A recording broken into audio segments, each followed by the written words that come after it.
नमस्कार, आप देख रहे हैं अपना बिहार। आपके साथ मैं हूं शिप्रा झा और बुलेटिन में सबसे पहले खबर आपको बताएं। पश्चिम चंपारण से बीजेपी के सांसद और बीजेपी के कद्दावर नेता डॉक्टर संजय जायसवाल ने प्रशासन पर निशाना साधा है। डॉक्टर संजय जायसवाल ने कहा कि पुलिस के काम करने के तरीके पर उन्होंने सवाल उठाए हैं।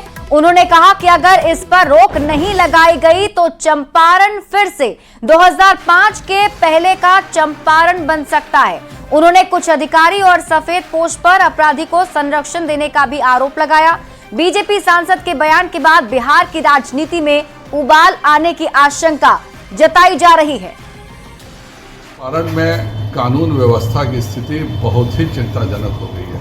जिस प्रकार से पूर्व मुखिया जितेंद्र सिंह जी की हत्या हुई है और कहीं ना कहीं इसमें पुलिस की कमजोरी और एक गठजोड़ जो देखने को मिल रहा है, चंपारण की पुलिस को इस पूरे गठजोड़ को तोड़ना चाहिए।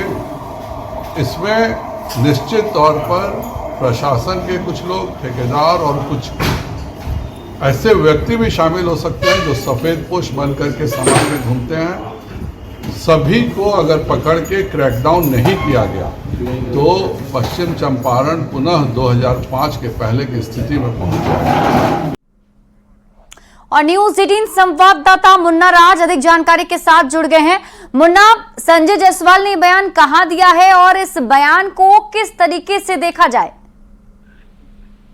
बेतिया में पूर्व मुखिया जितेंद्र सिंह की हत्या के बाद पहली बार संजय जायसवाल दिल्ली से पहुंचे हैं और पहुंचने के साथ ही उन्होंने अपनी भड़ास निकाली और बेतिया पुलिस के विशेष तौर पर कार्यशैली पर संजय जायसवाल ने उठाए हैं। जिस तरह से बेतिया पुलिस के नियंत्रण से वहां की विधि व्यवस्था बढ़ते जा रही है और सरेआम जिस तरह से टेंडर मैनेज को लेकर जितेंद्र सिंह की हत्या की गई है, इसको लेकर संजय जायसवाल ने निशाना बनाया है कि प्रशासनिक देखरेख में टेंडर मैनेज का खेल बेतिया में चल रहा है और जो वहाँ स्थानीय जो जनप्रतिनिधि को भी उन्होंने आड़े लिया है और सरकारी प्रशासन के अधिकारियों को भी उन्होंने आड़े लिया है कि एक टेंडर मैनेज में सत्ताधारी दल के नेताओं के साथ साथ जिला प्रशासन के अधिकारी भी मैनेज हैं और पूरे खेल में बेतिया पुलिस तमाशबीन बनी हुई है और एक के बाद एक जो टेंडर मैनेज को लेकर जो हत्याएं और वारदात हो रही है, जिसको लेकर उन्होंने निशाना साधा है और कहा है कि निश्चित तौर पर जिस तरह से पश्चिम चंपारण में प्रशासन के नियंत्रण से विधि व्यवस्था जा रहा है, वैसे 2005 के जो हालात बिहार में हुआ करते थे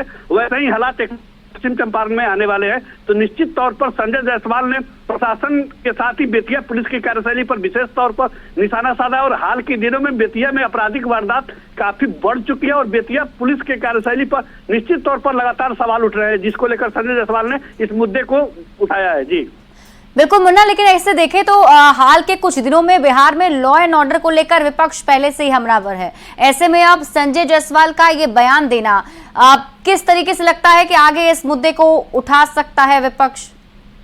निश्चित तौर पर पश्चिम चंपारण की बात करें तो दो बड़ी हत्याएं एक सप्ताह के अंदर हुई है। पूर्व मुखिया जितेंद्र सिंह भी बेतिया के एक बड़े रसूखदार माने जाते हैं। उसके साथ साथ पश्चिम चंपारण के भितहा जो प्रखंड अध्यक्ष जेडीयू के थे, उनकी भी सरेआम हत्या की गई। तो दो बड़ी हत्या के बाद राजनीतिक उत्पटक चल रही है और लगातार प्रशासनिक जो अमला है उस पर सवाल उठ रहे हैं। विशेष तौर पर पुलिस की कार्यशैली सवालों के घेरे में है। निश्चित तो चंपारण हम बता दें टेंडर मैनेज का खेल चल रहा है और टेंडर मैनेज में एक के बाद एक वारदात ऐसी वारदात है, बड़ी वारदात जो टेंडर मैनेज कर की गई है और जनप्रतिनिधियों का भी नाम भी सरेआम टेंडर मैनेज को लेकर आते रहा है। तो निश्चित तौर पर जिस तरह से टेंडर मैनेज चंपारण में चल रहा है उसमें बेतिया पुलिस के साथ साथ तमाम जिला प्रशासन के अधिकारी और सरकारी विभागों के अधिकारी निश्चित तौर पर मिलते हुए और लगातार टेंडर मैनेज का खेल जो विराम नहीं लगता है, निश्चित तौर पर ठीक है मुन्ना राज, आप इस खबर पर नजर बनाए रखिए। बहुत बहुत शुक्रिया तमाम जानकारी के लिए। बढ़ते आगे और बात अगली खबर की। केंद्र सरकार ने आम बजट में बिहार को विभिन्न योजनाओं के लिए विशेष पैकेज देने की घोषणा की है। विशेष पैकेज में से अब केंद्र सरकार ने पहली किस्त की राशि मंजूर कर दी है। बिहार को 5,532 करोड़ की राशि विभिन्न योजनाओं के लिए मंजूर की गई। केंद्र सरकार ने आम बजट में बिहार के सड़क प्रोजेक्ट के लिए 26,000 करोड़ के पैकेज की घोषणा की है। इसके अलावा 21,000 करोड़ पावर प्लांट के लिए घोषणा की गई। बिहार के लिए स्वीकृति 5,532 करोड़ रुपए की योजनाओं में से 3,651 करोड़ की राशि जारी भी कर दी गई है। सड़क, स्वास्थ्य, शिक्षा और दूसरे विभागों के लिए 3,651 करोड़ रुपए मिले हैं। द्वारा इस बार के बजट में बिहार की जनता के आंखों में धूल झोंका गया। पुराने सारे योजनाओं को जो राशि आवंटित थी उसी का रिपैकेजिंग करके दिखाया जा रहा है विशेष पैकेज, और कहा जा रहा है पहली किस्त आ गई। और पहली की किस्त क्या आएगी? जो तेजस्वी यादव जी के समय में, जब तेजस्वी यादव जी सरकार में उप मुख्यमंत्री थे, तो जो भी योजनाओं को स्वीकृत कराया गया था उसकी राशि जो बाकी थी वो आ रही है। प्रधानमंत्री श्री नरेंद्र मोदी के नेतृत्व वाली केंद्र सरकार ने बिहार के लिए घोषित विशेष पैकेज में 3651 करोड़ की राशि जारी कर विपक्ष के मुंह पर दही जमा दी है। विशेष राज्य का दर्जा मांगने वाले विपक्ष की आंख खुल जानी चाहिए। अभी और राशि का आवंटन होना बाकी है। यूपीए सरकार में शामिल रहे राजद और कांग्रेस के नेता बताएं कि उनकी हुकूमत में बिहार को इतनी बड़ी राशि कभी मिली थी क्या? बिहार को विशेष पैकेज का जो वादा किया था देश के यशस्वी प्रधानमंत्री आदरणीय नरेंद्र मोदी जी ने, उसको पूरा किया है और आज ही उसकी पहली किस्त 5,500 करोड़ रुपए में से 3,600 करोड़ रुपये बिहार को मिला है, जिससे विभिन्न क्षेत्रों में, चाहे वो स्वास्थ्य का क्षेत्र हो, सिंचाई का क्षेत्र हो, पेयजल का क्षेत्र हो या ग्रामीण सड़कों का, ये बजट आवंटित कर दिया गया है। मैं इसके लिए अपनी पार्टी के तरफ से और बिहार वासियों की तरफ से आभार व्यक्त करता हूं। माननीय मुख्यमंत्री नीतीश कुमार जी का बिहार को विकसित बिहार बनाने का जो रोड मैप है ना, उस रोड मैप के मद्देनजर हमेशा एक विशेष वित्तीय सहायता की आवश्यकता हम लोगों ने रखी है केंद्र को, लेकिन केंद्र की सरकारों ने अनसुना किया। इस बार केंद्र की मोदी सरकार ने अपने बजट के दौरान बिहार को विशेष वित्तीय सहायता देने की घोषणा की, जिसकी पहली किस्त 5,532 करोड़ रुपए थी, जिसे जारी भी कर दिया गया है 3,651 करोड़ रुपए। निश्चित रूप से ये पैसे बिहार को विकसित बिहार बनाने में और गति प्रदान करेंगे। तो स्पेशल पैकेज के तहत बिहार को कल केंद्रीय कैबिनेट से सहायता की पहली किस्त मिली है। केंद्रीय कैबिनेट के इस फैसले का बीजेपी के राष्ट्रीय प्रवक्ता सैयद शाहनवाज हुसैन ने भी स्वागत किया है। मैं प्रधानमंत्री नरेंद्र मोदी जी को बहुत बधाई देता हूं। नरेंद्र मोदी जी की सरकार बिहार के लिए दिल खोलकर काम करती है और बिहार को अग्रणी राज्य बनाने के लिए पूरी ताकत मोदी जी ने लगा दी। और केंद्रीय मंत्री अश्विनी वैष्णव ने प्रेस कॉन्फ्रेंस में SC/ST आरक्षण पर केंद्र सरकार का रुख साफ कर दिया है।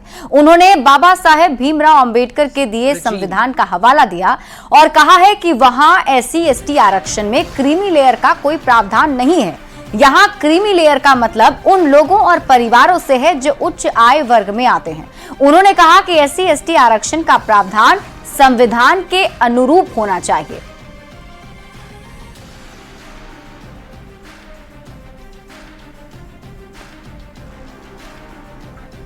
तो अश्विनी वैष्णव की तरफ से ये जानकारी दी गई। सरकार अपना क्या पक्ष रखती है उसको लेकर उन्होंने प्रेस कॉन्फ्रेंस कर पूरी जानकारी दी है, जिसमें उन्होंने कहा है कि जिस तरीके से SC/ST आरक्षण लागू है उसी तरीके से आगे भी लागू रहेगा, क्योंकि सुप्रीम कोर्ट की तरफ से जो सुझाव दिए गए थे उस पर सरकार ने अपना रुख साफ कर दिया है। क्रीमी लेयर की जो बात कही जा रही है उसको लेकर सरकार का कहना है कि संविधान में क्रीमी लेयर की कोई ऐसी बात नहीं है, तो ऐसे में जो पहले से SC/ST आरक्षण लागू है उसी प्रकार से लागू रहेगा। इसमें कोई सब कैटेगरी की बात जो कही जा रही थी वो नहीं होगी। तो प्रेस कॉन्फ्रेंस करके सरकार का पक्ष केंद्रीय मंत्री अश्विनी वैष्णव ने रखा है, जिसमें SC/ST आरक्षण को लेकर उन्होंने बताया है कि क्रीमी लेयर का प्रावधान संविधान में चूंकि नहीं है, इसलिए संविधान के अनुरूप ही आरक्षण का प्रावधान होगा। सरकार बाबा साहेब अंबेडकर जी के बनाए संविधान के प्रावधानों के प्रति प्रतिबद्ध है, संकल्पबद्ध है। बाबा साहेब अंबेडकर जी के संविधान के अनुसार SC और ST के रिजर्वेशन में क्रीमी लेयर का कोई प्रावधान नहीं है। कैबिनेट का सुविचारित मत है, वेल थॉट थ्रू डिसीजन है कि बाबा साहेब अंबेडकर के संविधान के अनुसार ही एससी और एसटी का SC/ST में क्रीमी लेयर शामिल नहीं किए जाने के फैसले पर अब सियासत शुरू हो गई है और इस मुद्दे पर एनडीए के साथ ही इंडी अलायंस के नेताओं की भी प्रतिक्रिया सामने आई है। सरकार ने दिखला दिया कि हम संविधान की भावना का आदर करने वाले लोग हैं। बाबा साहेब भीमराव अंबेडकर ने संविधान में SC/ST के उत्थान के लिए आरक्षक का जो प्रावधान रखा है उसमें किसी भी तरह की क्रीमी लेयर की कोई अवधारणा नहीं थी। कैबिनेट की बैठक में उसी अनुरूप व्यवस्था बनाए रखने का निर्णय सरकार की सकारात्मक सोच को दर्शाता है। हमारी सरकार SC/ST वर्ग से आने वाले लोगों का कल्याण के लिए दृढ़ संकल्पित और प्रतिबद्ध है।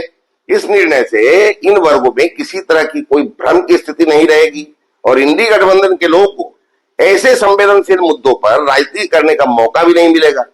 यह पूर्णतः स्वागत योग्य कदम है। संविधान में जो व्यवस्था की गई है अनुसूचित जाति जनजाति के लिए, उसमें कोई क्रीमी लेयर की बात नहीं कही गई है। इसीलिए फिलहाल अभी क्रीमी लेयर सरकार उस दिशा में लागू नहीं करेगी। इस फैसले से स्पष्ट हो गया कि देश में जो संविधान में वर्णित तथ्य है उसके आधार पर अनुसूचित जाति जनजाति को आरक्षण का लाभ मिलेगा। जो हमारे नेता और केंद्रीय मंत्री चिराग पासवान ने कहा था कि SC/ST के आरक्षण में क्रीमी लेयर का प्रावधान नहीं होना चाहिए, उस पे मोहर कल कैबिनेट ने भी लगा दिया है।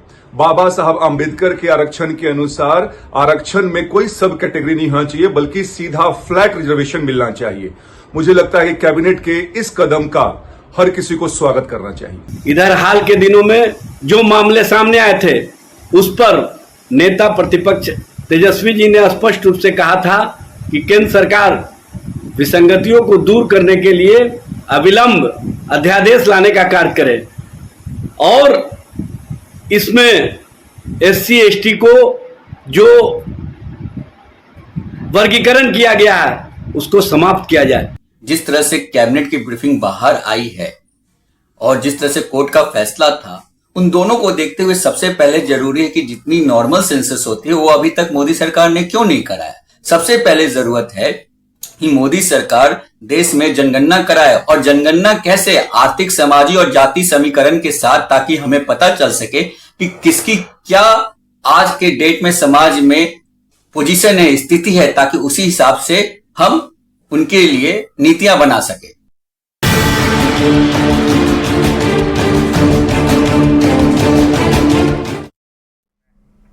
बढ़ते आगे और बात अगली खबर की। किशनगंज पहुंचे बिहार बीजेपी अध्यक्ष दिलीप जायसवाल का पार्टी कार्यकर्ताओं ने जोरदार स्वागत किया है। बीजेपी ऑफिस में दिलीप जायसवाल ने विधानसभा चुनाव संगठन की मजबूती के साथ ही कई मुद्दों पर चर्चा की। इसमें पार्टी के किसी भी कार्यकर्ता की उपेक्षा नहीं हो, इसका खास ख्याल रखने की हिदायत पार्टी पदाधिकारियों को दी गई है। बिहार बीजेपी अध्यक्ष ने राहुल गांधी और विपक्ष पर भी निशाना साधा। साथ ही कहा कि भारतीय सेना किसी भी घुसपैठ को रोकने में सक्षम है। गांधी और विपक्ष जो है, इनको बस एक ही चीज दिमाग में है कि किसी तरह सत्ता में आ जाए।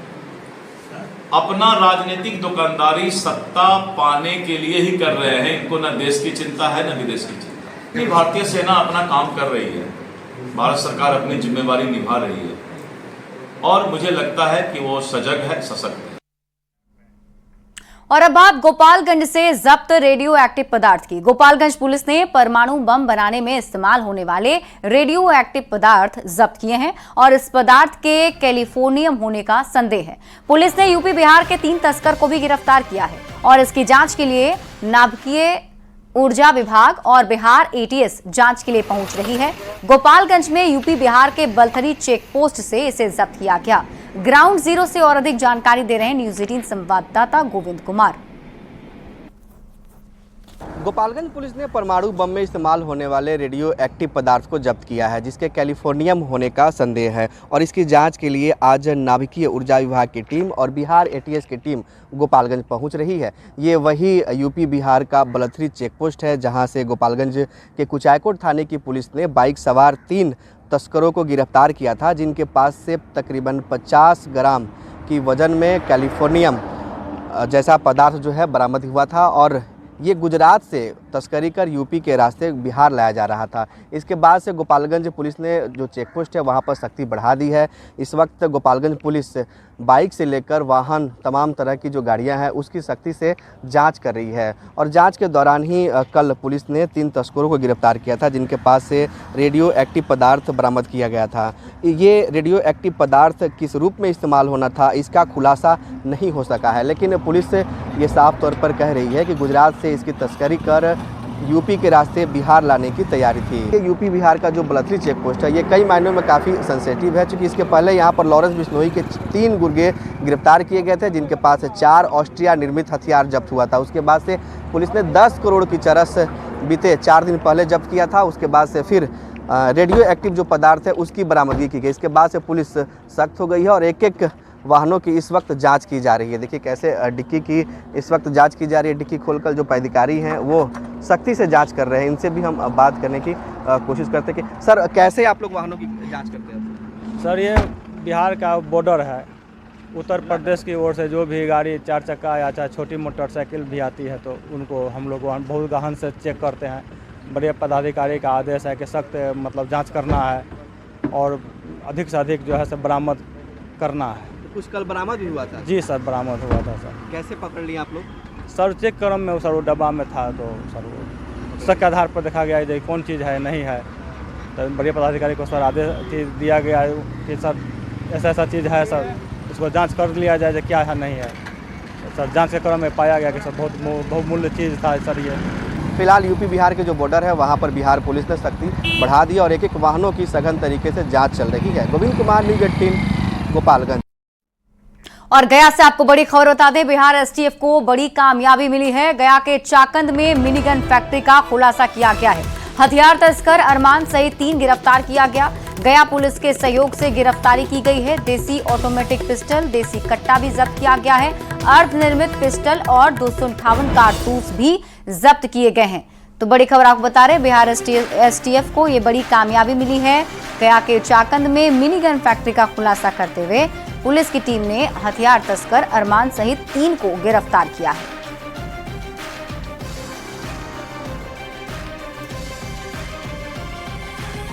खबर बेगूसराय से है, जहां अपराधियों ने एक ही परिवार के 4 लोगों की गला रेतकर हत्या की कोशिश की।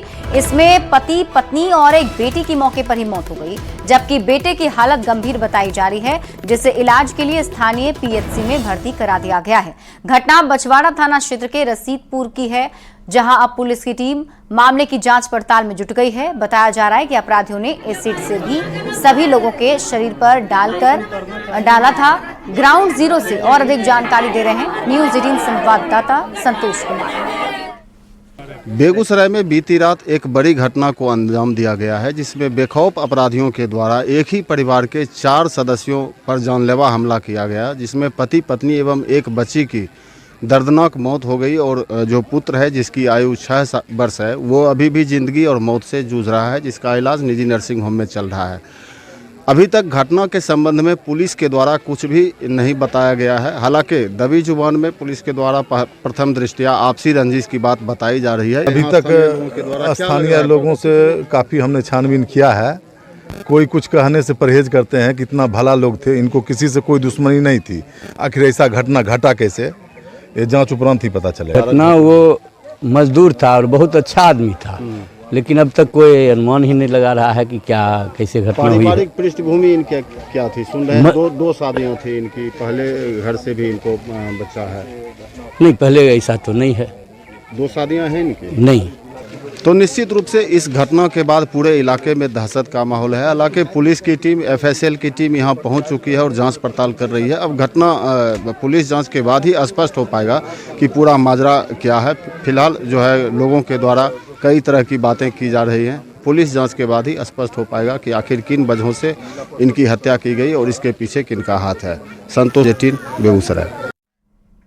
बेगूसराय में ट्रिपल मर्डर मामले में नया खुलासा हुआ है। इस मामले में परिवार वालों ने बताया कि मृतक के परिवार के लोगों का गांव के ही किसी व्यक्ति से जमीन का विवाद चल रहा था और इस मामले में मुकदमा भी दर्ज किया गया था।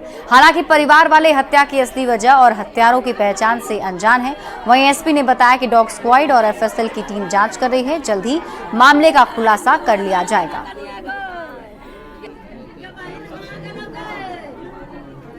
सब एक्सपर्ट्स यहाँ मौजूद हैं, डॉग एक्सपर्ट बुलाया जा रहा है। हम सभी वैज्ञानिक बिंदु पे हम लोग अनुसंधान कर रहे हैं।